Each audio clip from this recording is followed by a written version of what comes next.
again, the elders, the Jahili culture, and they look at Abu Talib and they said, look at, because the Prophet accepts Sayyidina Ali at that point as his hadith. And then they all look at Abu Talib and they say, you know, your nephew's calling us to be with under Ali, your own son, right? So it's seen as something really. But again, we'll see the reality of that later when Ali radiallahu anhu, all of the mawaqif that he has in Islam, and ultimately becomes the Khalifa. So this is again short-term, long-term perspective.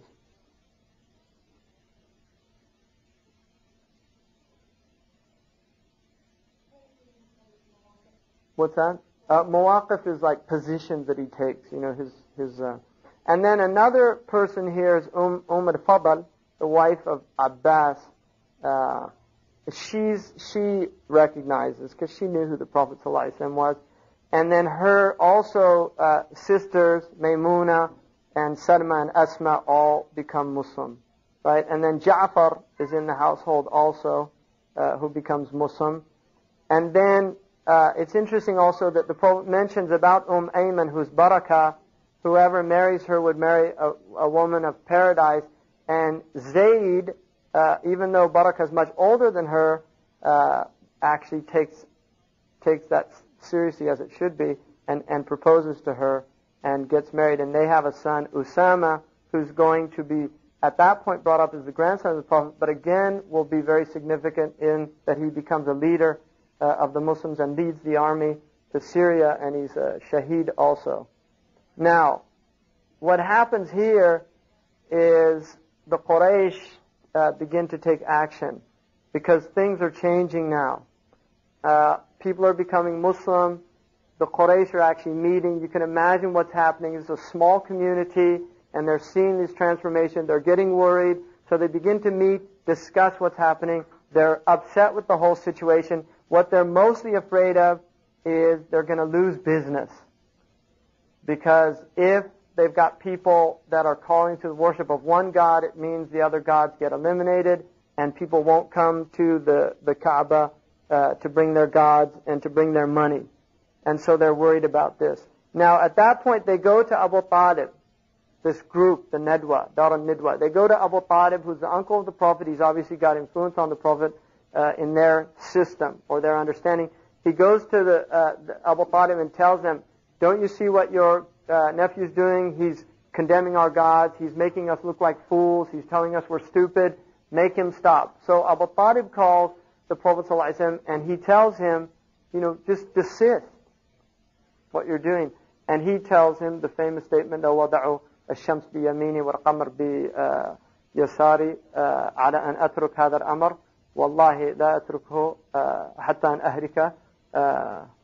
Right? I won't leave this even if they put the moon, sun and moon in my right and left hand, and I won't leave this, what I'm doing. And Abu Talib recognizes that he's resolute, that he has absolute conviction, and says, just do what you do what you have to do. Right? So that's an indication also in their tribal system that he's still going to defend him. Right? And they really can't harm the Prophet as long as Abu Talib is alive, because this is blood vengeance, this is clans, and the Prophet still has some powerful clans according to their understanding. I mean, from our understanding, Allah's the one protecting the Prophet ﷺ. Now, another event also, they went to Walid ibn al-Mughira, and they asked him, you know, what should we do about this? Because what's happening is when the pilgrims come in, some of these Muslims are going and they're telling these pilgrims about the Prophet and about his message, so now they're getting really worried. So Mughira thinks about it. فَكَّرَ وَقَدَّرَ فَقُتِلَ كَيْفَ قَدَّرَ. Right? He starts thinking. It's in the Surah Al-Muzammil. Or Mudaththir. He's thinking, what should I do? Right? How? And then he says, finally, he said he's not a sha'ir. We can't say he's a poet because we know it's not poetry and it doesn't fit into that scheme. So what can we say about this message? And so he decides on sihr, because it separates a man from his wife. And that was something that they knew about magic. in pre-Islamic Arabia. And that was a good thing to say, we're seeing this split families, right? It splits families. And so he's a sahir. So he says, this is sihr yuthar, right? It's a sihr. And people are getting affected by this magic. And so they begin. Now this is really important for us because this is something that will continue up to the present day in Islam. What they begin to do is they begin to go out for the ukab and for the times the pilgrims are coming, these things. They go out and they do what they call in behavioral psychology inoculation. This is propaganda now. They need to get there before the Muslims get there and convince them. They need to get there and say, this is really dangerous.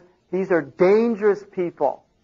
And because at this point they're not physical, like now they say they're dangerous violently. Here they can't say that because there's no proof for that. So what they say is, it's magic.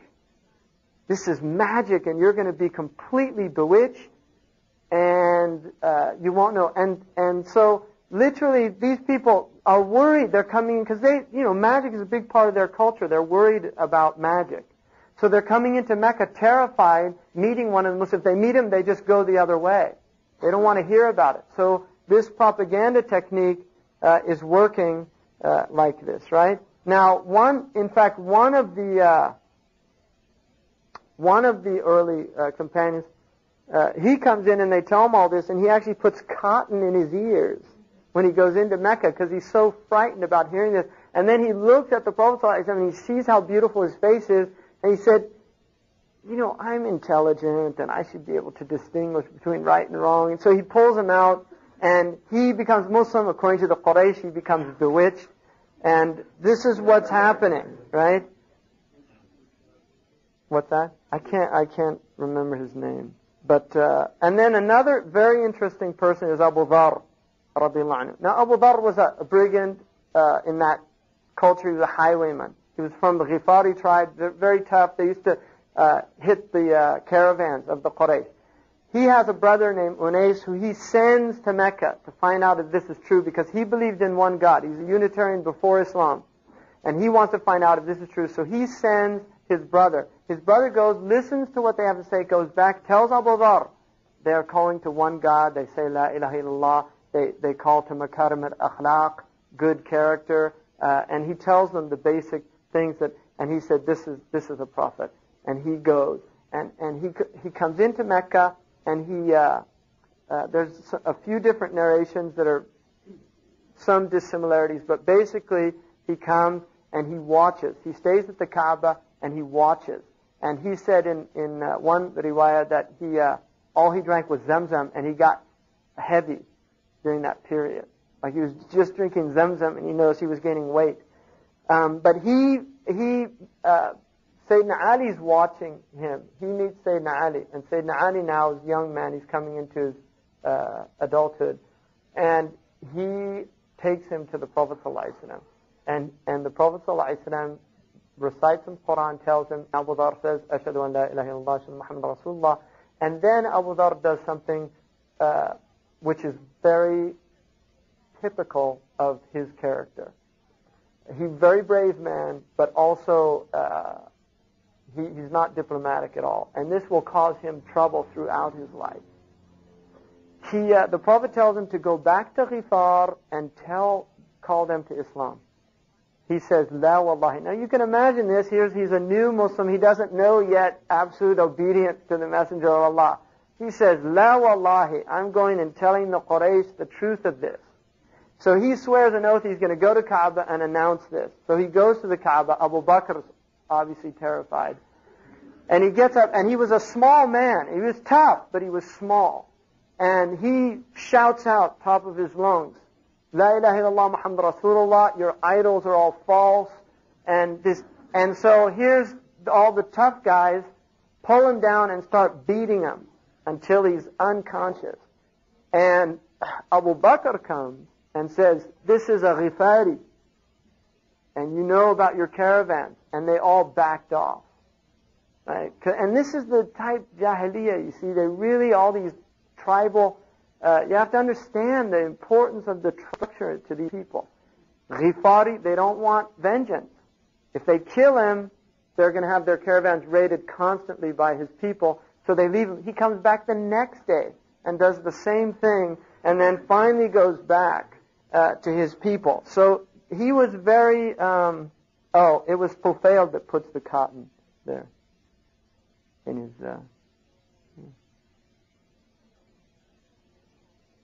the dosi. Now, another event which is very important too, are hearing about this. And also now, Al-Aws wal Khazraj have been prepared for some time by the Jews. Because the Jews, the Bani Qunayqa'a, Bani Nadir, Bani Qurayza, they're in Medina and they're constantly telling these people, the final prophet's going to come, he's going to destroy all your idols, and this and that. So they're hearing this from the Jews, but the Jews obviously think that it's going to be from them. So when they hear about this, they're interested in it, but not yet. And so what happens is they have a problem between the Aws and the Khazraj. There's a fitna, and they go to see if they can get a solution from it. They go to Mecca, right? And what happens is the Prophet ﷺ, they ask him if he'll make this delegation, right? They're waiting for this answer to get this quarrel solved. And what happens is the Prophet comes and tells them about Islam. And there's a young man there who recognizes the truth of this, and he says, "This is better than what we came for." Right? This is what we've been hearing from the Jews. He's a young boy. Again, in their hierarchy, he's speaking out of turn because he tells the people, look, let's take this on. The leader of the delegation throws dirt in his face and tells him, just be quiet, right? We didn't come for this. And so they go back. This man, yes, he dies shortly thereafter, and he's also considered a Muslim, right? So he's the first man to enter into Islam from there. So they go back. There's no resolution yet. And then the next section, which is really important, although he doesn't go into a group that's really important that are called the Mustahzi'un, so I want to a little later. Not very much. Abu Jahl, his name was Amr bin Hisham bin al-Mughira al-Makhzumi. He's a Makhzumi, very powerful man. His name was Abu al-Hakam, which means the wise one, the one who can make judges. The Muslims called him Abu Jahl, the father of ignorance, or the possessor of ignorance. He is the leader of a group of people that the Quran is called the Mustahzi'in. The Mustahzi'un are people that make fun of the Prophet. And this is very significant because these are different from the other ones. In other words, like Abu Sufyan was not a part of this, which indicates some nobility in Abu Sufyan. These people were people that they were cruel. And they were constantly mocking the Prophet, mocking his people. So there's something that's really terrible here that's happening. And amongst them, Abu Lahab is one of them. He's a mustahzi. Abu Jahl is really the leader. Ibn Abi Mu'ayt, who's known as Uqba, is one of the big ones. Al-Walid ibn Mughira is another one.